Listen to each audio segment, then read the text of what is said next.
Welcome to the Taproot Podcast. This is where we come to you with episodes about how you can continuously improve at your company, giving you insight and ideas that you can put in place every day. And today we have Tim Diggs and Alex Paradise with you, and I'm really excited about this topic, the role of leadership in an incident investigation.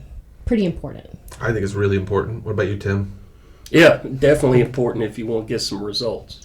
I know we're going to talk a bit about, what that looks like in an organization, how someone would get started in that, what that road would look like to help support the investigation team and all that. But let's start with talking about maybe why this is important, that the leadership gets involved in this, because I know we have to kind of struggle sometimes to get them into our conversations, and the people we talk to struggle to get them into their conversations as well. But my thought on it was, these are the people that if something happens, they're the ones in the headlines. That's their name. It's not usually the employee's name. And they are the ones that are looking at the shareholders and getting the shareholders' phone calls. And if something happens with a product that gets recalled that has hurt somebody, or an employee gets killed in an explosion or something like that, they're the ones talking to the family. There's a story Mark tells a lot. It's actually one of the videos we show in the leadership course.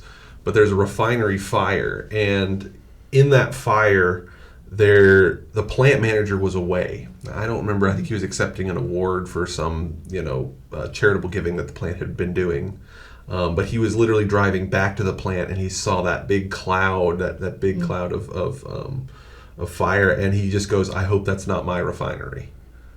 And that's the kind of thing that I think leadership wants to avoid. They don't want to be thinking, that's my refinery, that's my plant, that's my group that's dealing with this problem. And so I think it definitely starts there for a lot of managers is they not from the negative side, but they want to protect their employees. They want to make sure that everybody goes home safe, and they want to make sure that their systems are the best they can have. Yeah, I mean, it's the buck stops here issue with these things. These incidents have their names on them when it all comes down to it. It's not just an avoidance type thing, though, of not wanting this bad thing to happen. It's also leaders who actually get those results that are the cutting edge type people. They own that program or process. And so a lot of it, too, in my opinion, it's drive to, you said, but want to display that care for people as far as want them to go home safe, want them to be successful, want the company to succeed, all those things. Want to have the best facility in the company. Yeah, and so leadership, involvement, and ownership, we're talking about in investigations, but really in anything, it's critical.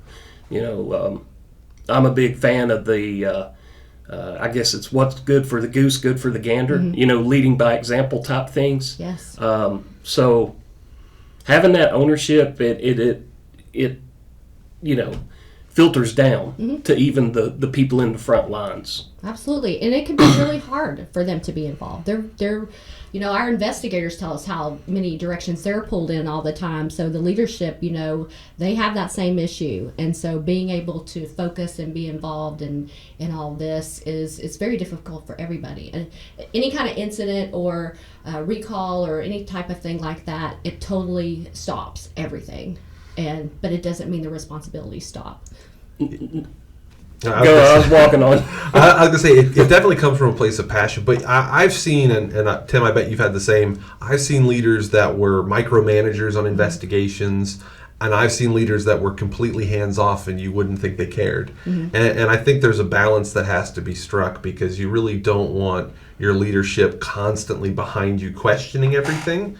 And you also want them to be engaged enough, because if they're not giving you the support you need as an investigator, I mean, it just feels terrible, and that's not what we want. We want to make sure that our leaders are doing their responsibility of supporting people.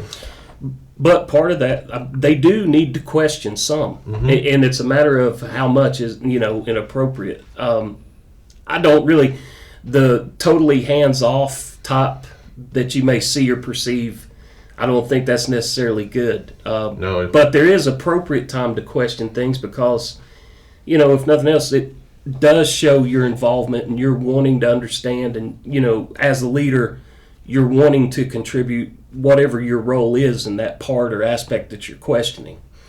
Listening to y'all talk about this, one of the questions that was coming up in my mind is, so when we're talking about leadership, what level of leadership are we talking about?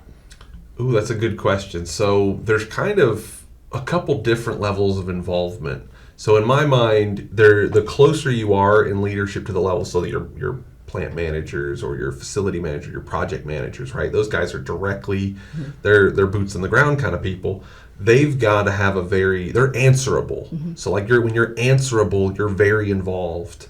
But at the same time, directors, VPs, C-suite, board of directors kind of thing, those guys are also answerable, especially when it's severe investigations. That's that high-end stuff I was talking about earlier. Yeah. Their names are in the headlines. Exactly. Yes. And so I think there's guidelines that can be general for all levels.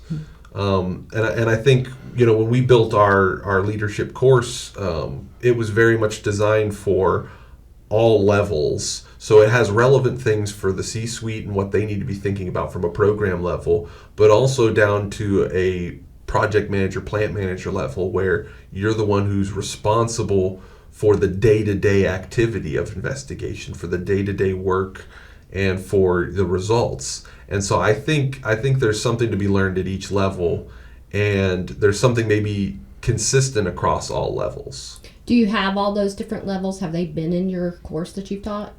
Yeah. I think the most interesting ones is when we have the C-suite level. Those actually become, in my opinion, those are the best courses. Because that gives them an opportunity to see kind of what maybe they've thrown these frontline level leadership positions in, and get like a aha moment for them of yeah, we've picked good systems or tried good things, but I didn't really know it was to the extent that it was, if that makes sense. Let's do a little rewind real quick. Sorry to interrupt you, but let's explain, if somebody's listening and they don't know what leadership course we're talking about, let's explain real quick what that leadership course is. Yeah, so we have basically a one-day Taproot leadership course. It's designed to help leaders understand what is Taproot and what do they need to do to support and build their program. We've taught it, a bunch of times. I think my favorite story from it, you hear it after. I mean, you always have a good time in the course, but you hear it after. And one of the earliest ones Tim and I did, one of the leaders that next week was involved in basically leading a investigation. The way this company did it, they had a corporate sponsor. Essentially, they had a leadership level sponsor at the C level, and they were involved. And they said, and this was, Tim, you maybe say the direct quote on it, but they said it was a cooling effect. Having that leadership, having just gone through this leadership training, it was a cooling effect. That instead of them constantly writing and questioning and feeling like they have to put pressure on people to do things, it was kind of the reverse, is saying, okay, I know where you're at right now. What support do you need? And so I think that's, in my mind, there's kind of three things that we want leaders to leave with. And one of those is figuring out how to support a team and set them up for success. And I think that's what's often missing, is leaderships think they're setting people up for success by putting in time requirements or hounding them or constantly questioning them. And oftentimes what they're doing is adding stress onto investigators. And we want them to make sure they're knowing when to ask questions, when to be looking for, okay, I see what you're doing, here's some things you need to think about, but also when do they need to go, okay, I know where you're at, now I can run defense, I can provide information to those that are asking for it, and I can protect my people and allow them to do that unbiased investigation that we want. And I would think that knowing what is involved in a Taproot investigation, learning the tools that are involved, that gives them a confidence level that their team is hitting all the points and asking all the questions. Yeah, let me clarify that a little bit. Alex mentioned they have an understanding of the Taproot process. this course we're not setting them up where these people are going to go do the investigations, but because they know what those steps are, it's number one, they understand what it is, but also, what types of things from their level to support. Like, they understand why an investigation can't necessarily be done in an hour, or what assets the investigating team's going to need to have available to them to, find out all the details that they need to know about the process. So in that story Alex alluded to kind of pile onto that, that was a very large-scale investigation, a very serious one. But they started off with already knowing who needed to be on the investigation team, identifying not only the C-suite sponsor, but who was going to be the head facilitator, what kind of assets and things they needed. And it was, although it was a very bad incident that happened, that process, it moved so smooth because, number one, everybody was aligned from the head of this global company all the way down.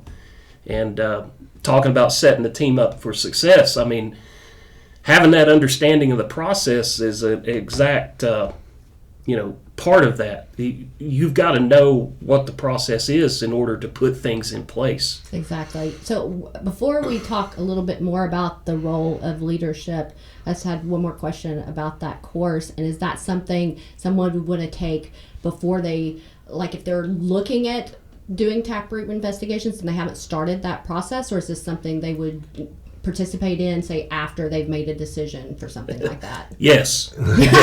Yeah, and I'm not to go on to it too much, but anybody can take it. I think the biggest successes we've had is companies that do that in conjunction with training. So getting your leadership trained while people are learning to do the process. I think that's the biggest success and best thing you can do.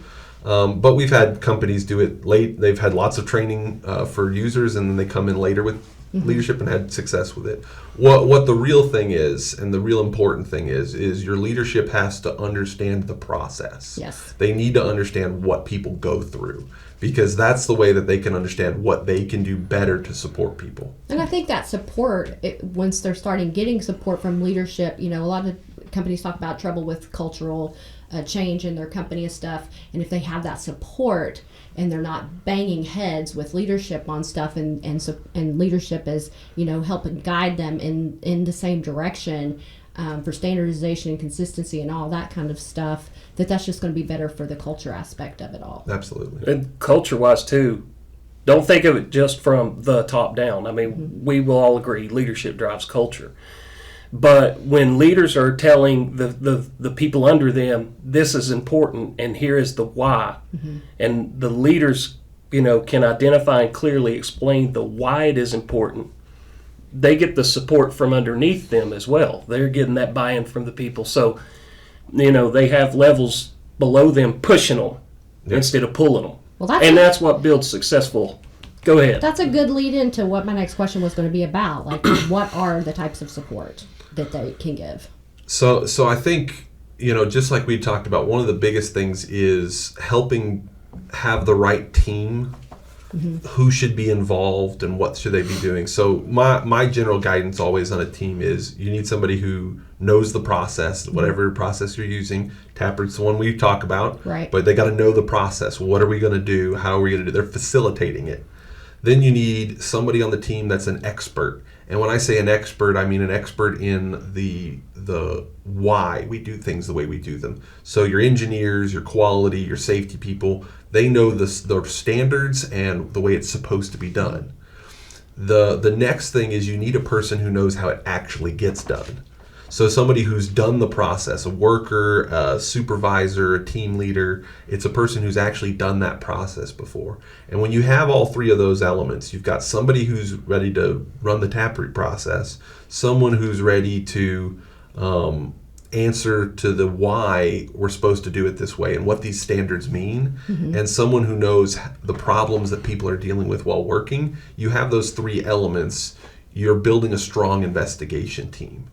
Now, one of the other things that's a problem with this is okay, I've pulled out Tim and I have him doing this investigation. Well, Tim's got a day job. Right. And I think one of the biggest things that leaders can do to contribute is to think about pacing, think about that person's day job. Because so often we say, okay, Tim, you got to do your investigation, but we don't give Tim the resources or time. And I think time is the specific one. Because even if I give him a time pressure, oh, Tim, you got to be done in a week. You know, the customer's beating down on us for answers on this while we're at, shared facility, or, my directors wants to know what happened. Well, I give Tim a week, but I don't give him anybody to cover his day-to-day job. How much time can he really spend? Exactly. And where does reward come into this, and motivation to go in there and be able to, because that's a huge stress to do what they're doing. Yeah. And so having that first setup, I think, is really important, where you're setting people up for success by not just building a good team. I think that's step one, but also going, okay, how do I support that team to make sure that they have the resources necessary, the time necessary to do a good investigation? And that's setting them up for success. Building in the coverage. Yep, coverage. Building in the coverage. Hey, you said something, and I'll bring this back. Time constraints, or time motivators. Mm-hmm. What's your take on those? It's always funny because the first ones that we were doing, and almost every one of these, you hear it a lot. They want that time constraint of, we got to get this done. Why do you think that is? Why do you think they might want a time constraint on an investigation? Well, there's several reasons for that. Pressure from what they're getting from above, but there's also, in an investigation, you lose potential evidence. Exactly. There's so many things that can happen. So in leadership's mind, by adding a time window, they think that means they're going to get that done quicker. But what we found is, when you're focusing just on time pressure, what's people's motivation? It's to get it done. And we want people to focus on the quality of an investigation, not the speed. Not that being slow or fast is not. We want to be quick. We want to be efficient. Efficient's a better word. Efficient, but we just use a Pentecost. I just blew somebody's eardrum out. Sorry.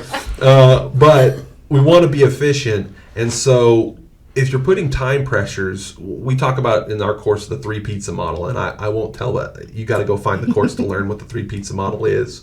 But one of those elements is having an initial picture of what happened. And I think if you're going to put in time pressures, base them on milestones in the investigation. You want to have a picture of what happened as quickly as possible. So I can understand saying, look, within 24 hours, we want to have an initial snap chart built. Yeah. I can understand something like that. But to expect somebody to have uncovered every rock and overturned every stone in a limited amount of time, sometimes I've had facilitations that I've done where they had to send things out, and we didn't hear back from that third party, equipment vendor for 3 weeks. Yeah, it's important to them, but things take time. They got to disassemble something. They got to break it down. So just because you've put an arbitrary amount of time, that doesn't really help investigators. So I think it's okay to have time limits. It's okay to measure how long investigations take to close.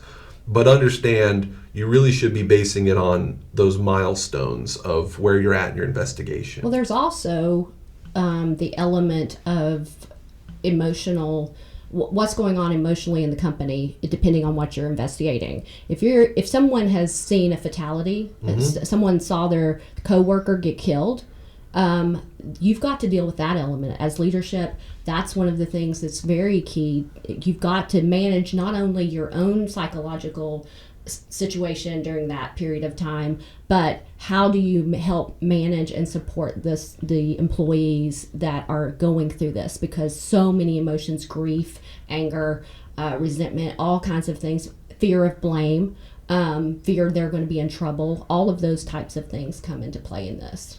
Yeah, it wasn't the last Tapper Summit, it was the summit before that. We had one of the guys that attended, he was actually one of the safety people at Texas City at that when that explosion occurred. And I mean, that was a long time ago. That wasn't a recent thing. But just talking to him about the experience, you could still see the emotion that it was tied to. And so even years later, those kind of things can have a big impact on on your employees, on your supervisors, on your community. And so, being mindful of that, especially for severe incidents, I think is something that's important from a leadership level, is providing those. And that's one of the things they have to train themselves to do. That almost needs to be on their checklist. Where am I mentally right now before I go out here and handle this? Am I the right person to go and handle this? There's all kinds of things like that they need to think about, because one of the things we learned from Barb Carr is the memory. So when you're getting your interviews from people on what happened, their memory can be affected by the trauma. It can be adjusted, and it's still just as real to them as it was, even if they're kind of off in why you're questioning them and stuff. So I was just thinking that was a key. That's kind of important to think about as far as that role of leadership is concerned. Well, if someone was wanting to, they get involved in this, how do they do this long term? How do you put in a process that you're going to be able to have long term success with? So, and I think part of that is you have to set a standard. Mm-hmm.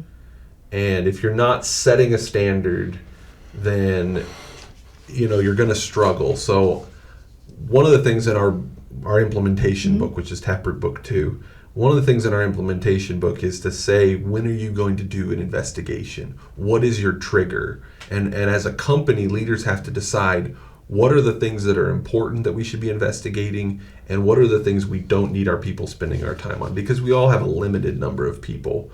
One of the clients that I went to and was teaching with, they were talking about, in the low to medium risk incident model we have that off ramp of there's nothing more to learn here.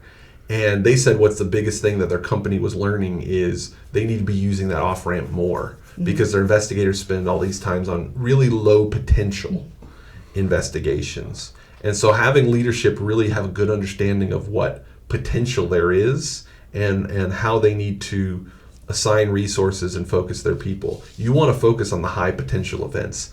Band-aids and cut fingers are, recordables in some cases, mm-hmm. but that doesn't mean that there was a real risk that we needed to really respond to as an organization. I mean, we don't want people to go home with bloody gloves. I would not propose that that's the thing we're accepting. But, from a resource standpoint, where are we spending our time in investigations is, I think, important. We got a call from a guy one time that Ken got the call, and it became a recordable incident because the guy ended up in the hospital, but he was walking down the sidewalk and he swallowed a moth. And it ended up, it got in his lung, or he got an element of got. So he ended up having to go to the hospital. So at that point, it became a recordable incident. And he's like, "What do I do here? What?" And Ken's like, "There's nothing we can learn here. I mean, unless you're going to put face mask on everybody walking down the sidewalks and stuff." But things like that become, suddenly that's in somebody's plate. You need to look at this. So that off-ramp is very important. Setting standards doesn't only apply to investigations. Leadership clearly defining their standards, that's going to create a culture as well, mm-hmm. Especially if the people below them understand it.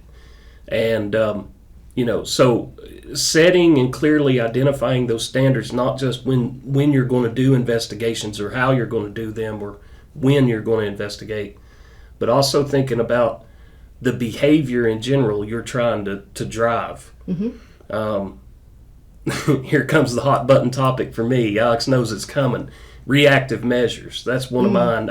I lump that in with standards. It drives me nuts. We try to predict what the output's going to be X from now based on what we did in the past. Right. And so those types of measurements we do can drive behaviors. And sometimes unwanted behaviors.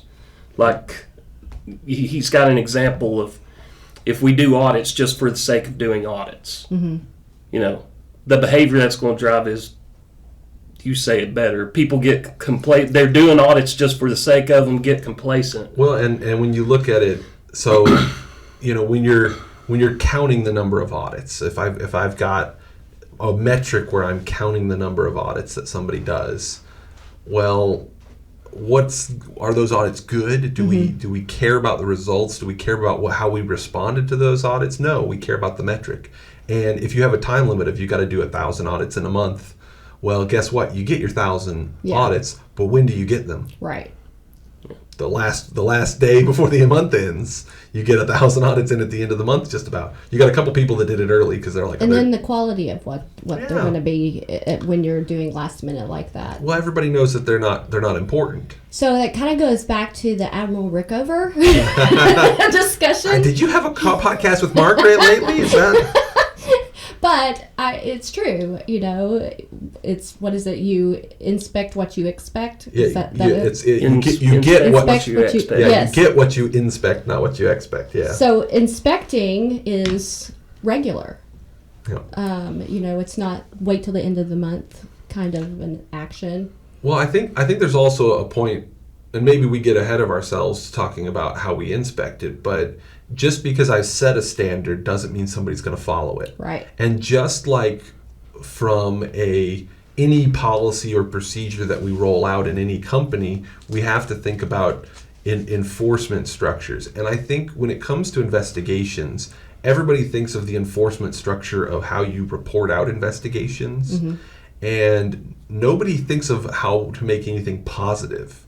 Right. And I think one of the biggest roles leadership has is to take those negatives that we've learned of how we failed in our investigation and turn this into what we can do to be successful. What are some of the success factors that we've gained? And, one of the biggest things is your approach to the investigation, right? If you come in as a leader to your investigation looking for who to blame, looking for who screwed up, you set a tone in your organization that is, I don't share information because I don't want to be the one that's going to be blamed. And you affect your investigation. Exactly. So I think leadership, from the way they approach the enforcement of an investigation, from a getting things done, it should be about learning. It should be about what can we do next time to set people up for success? What can we do next time to prevent people from getting hurt? Right. And I think that's really critical from a leadership of setting those standards and setting your programs up. So why do so many programs fail? Okay, so there's a graph, and I sent it to you. Hopefully you guys can see this. We'll put it up in front of you there. And this comes from the Shingo Prize Institute. They're a organization that looks at lean transformations, and it was basically their organization basically gives out prizes for people fixing problems and succeeding, right? That's their whole organizational. Well, what they found was all these programs that people put in place, about 85% of them fail after 5 years. Oh, wow. 5 years. That's a short period of time and a lot of failures. Yeah, 85. And some don't get off the ground at all. Some kind of go up and then they peter down. But some are successful for 5 years and then fall off. And the question that we like to pose in our course is why? Why is it that companies after 5 years struggle so much? And you always get the first answer is always they didn't have leadership support. And that's a good answer, because that's definitely why some of these early ones fail. Those early failures didn't have leadership support, never got off the ground. But when I think about why is 5 years such a defining line, and when you think in your organization, how many years have you been in one job? How many years has leadership been in one job? How frequently do you turn over management and leadership? And as an organization, maybe it's 2.5 years, maybe it's 4 years, but so frequently we turn over leadership. And when that happens, what we don't see very often is a good succession plan. Right. So maybe I've implemented a new system in my company and we've had great success with it. Well, when I get promoted because I implemented Taproot, right? When I get promoted, for that, it does. It happens a lot. When I get promoted for that, well, the next guy that comes in may not understand what we did to get where we're at. Yes. And where we need to go and continue. So that vision, that generational vision in organizations, it doesn't seem to be there in the way that it should. Right. And so I think a lot of times we do maybe companies do a good job culturally indoctrinating the lower level employees when they come in, right? We bring you in, we say, Do your onboarding. yep, these are our standards and we follow them. But I've been through a little bit when I was in the corporate world. I went through quite a bit of leadership training, but I feel like I didn't see as much of that at the middle management level for onboarding people and bringing them into the culture. A lot of times we hire leaders because we think they're going to build their own better cultures. Like, you hire them because they can build a culture. Mm-hmm. But when you've built a really good program, you need to indoctrinate the people coming in to that program. And I think a lot of times companies don't do a very good job of indoctrinating their leadership or even tracking. Mm-hmm. I think, I always ask it in my class, I say, how many of you guys implemented a corrective action 5 years ago and haven't looked at it since? And it's all the time. And they go, and I've had students, they went back and they went, because you said that, I went back and looked, and yeah, it wasn't being used. So we had to get back on and say, hey guys, this was an important feature we added forever ago. Absolutely. The obsolescence of good ideas happens. And I think that's something that organizationally we have to think about and fix. Well, and think about it. That was hard before COVID. How much more difficult did this become after COVID and still to this day? How much turnover did we see? How much disruption happened? And what does that do to the program? And how quickly it happened. How fast it happened. Exactly. And boy, how much turnover in leadership have we seen since that happened? Oh, yeah. It was just endlessly the people we'd reach out to call, and they've already advanced, or they've gone to another company, or the layoffs, took care of them. I mean, there was so much of that, and so their leadership has to almost regroup to bring back in the stability that their company needs and get everybody back on board. So I think about leadership building their program. It's not just, obviously the first step is what are we going to do and build that foundation, mm-hmm. but also think about legacy. Yes. And I've seen it more in conversation with leadership that they're thinking about legacy, but I think the industry is still well behind in that, especially as there's a lot of senior leaders that have a significant number of gray hairs.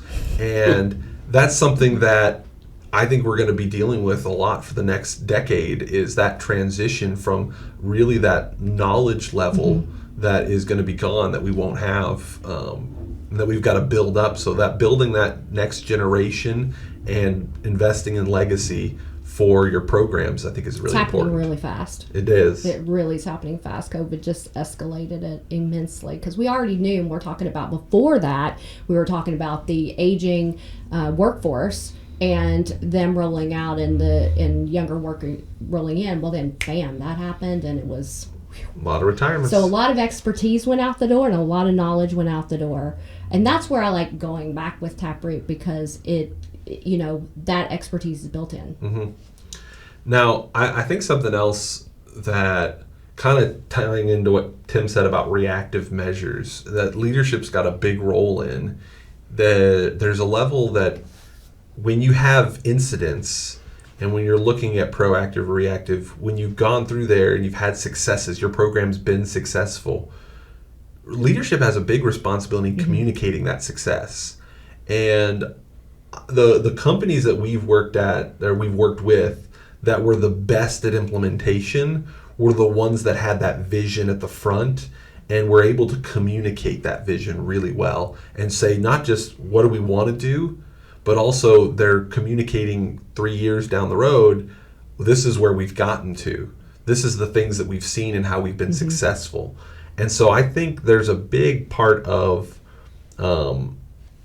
communication that management has to do for collecting your results and mm-hmm. presenting them in ways. And that's one of the ways you get promoted, by the way. Fun tip for people. Is Very helpful tip. Is if you pimp out everything you did is great, but do great things. But if you celebrate the things that you do that are great and really passionately do that and share, people see that and notice that. And I think that's something that, from a safety group, from any organizational level, is promoting things that you've done well.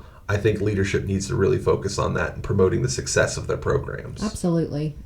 So important. That is one of those things that keeps everybody sold on what you're doing in your company, is to be able to know you're going to be rewarded. Would you like that in your company, Tim? Always. This is your time to tell yourself, Tim, Alex Marcus. Alex Marcus. Michelle, Becky. Becky Benna. I'm totally off what point it was I was going to make now. I'm sorry. Oh, yeah, my brain's about to explode at this point with information. So what were we were talking about results, tracking those results. I forgot.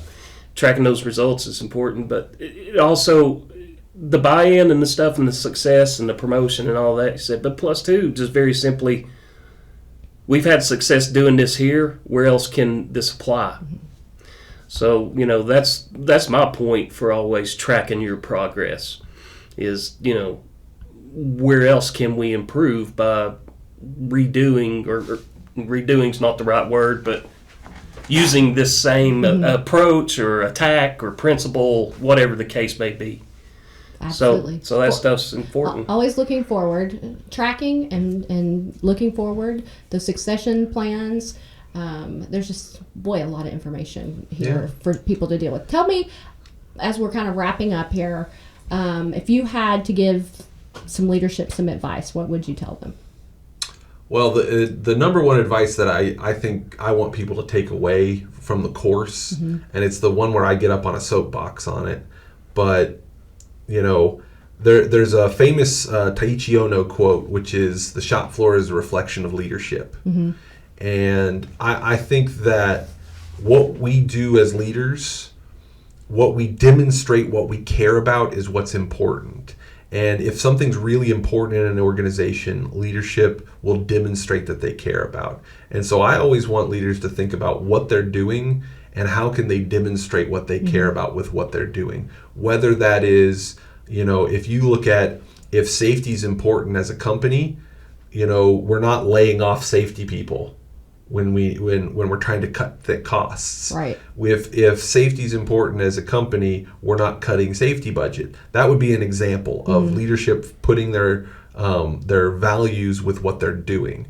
And that could be really huge, especially in those really big companies where leadership is, they're looking at global companies. There's always cost pressure, yeah. Yes.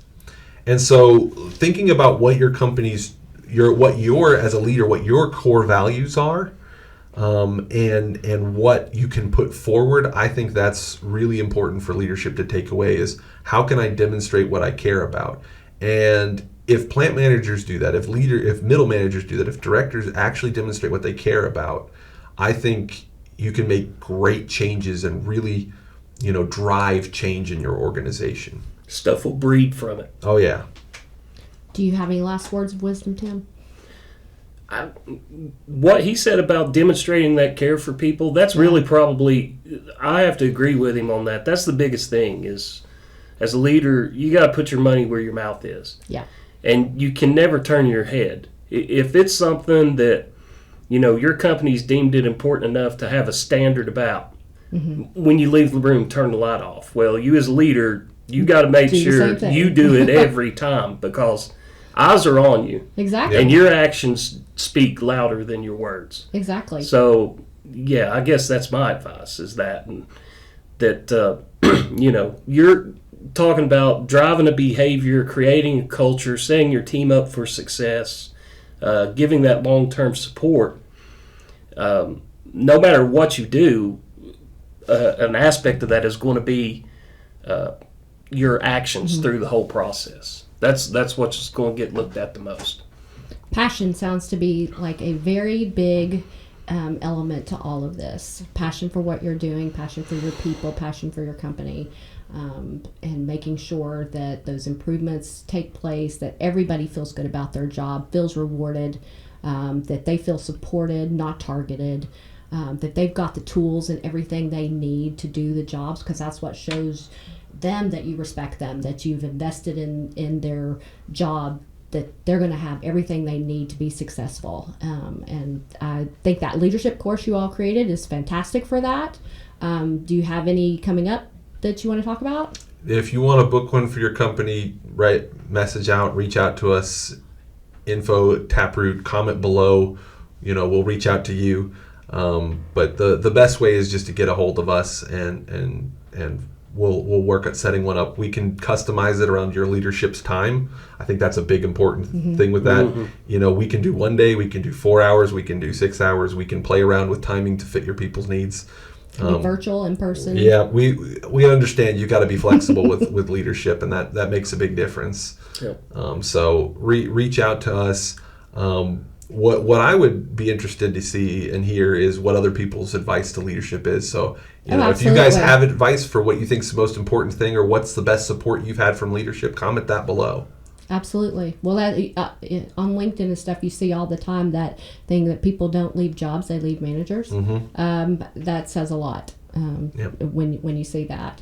Well, guys, thank you. That's been a lot of really good information about things that leadership can think about as far as helping to support the role of in investigators in their company and the root cause program in their company. And I just think it's been a really good discussion. So thanks. Thank you. If you all want, go ahead, Tim. You got something else? No, thank you, Benna. Oh, sure. Well, if you all like this information and you want to, we're going to have more of these podcasts. Be sure and subscribe to whatever podcast platform, because we'll be on most of them. So you can subscribe and get notifications so that you can get more of this information. Thank you for joining us, and we'll see you back here next time.